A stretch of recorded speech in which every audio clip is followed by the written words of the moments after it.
En vérité, ce qui est le problème, c'est le consensus colonial au sein de cette société. Il faut se le dire. L'idée que c'est la lutte de la civilisation contre des barbares, c'est le consensus dans ce pays. Parce que c'est le consensus colonial qui considère que les Palestiniens ne sont pas des êtres humains comme les autres. Non, mais ça, c'est pas la vie de tous les Israéliens, mais c'est l'avis consensuelle dans ce pays.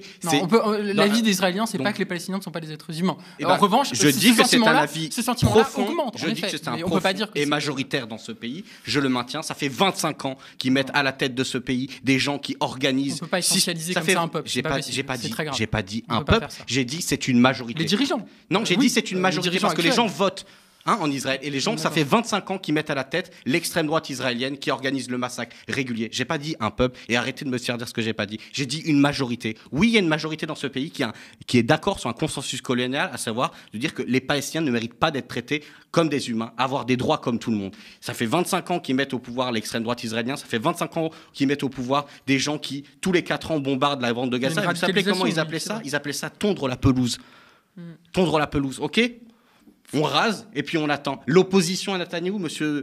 Benny Gantz, qu'est-ce qu'il a proposé ? Il s'est vanté pendant la campagne contre Netanyahou en 2019 d'avoir ramené Gaza à l'âge de pierre. C'est ça dont on parle. Et puis, je passe sur tous les détails. 8000 personnes arrêtées en Cisjordanie, pas à Gaza, en Cisjordanie depuis le 7 octobre, mis en prison et sans aucune autre forme de procès. Je ne parle même pas des témoignages de plus en plus de torture qui permettent aux organisations qui les documentent de savoir maintenant quelles sont les techniques d'organisation de torture. Et vous savez qu'en Israël, il existe... Français qui étaient sur place et qui sont venus avec des témoignages, avec des audios, avec des images...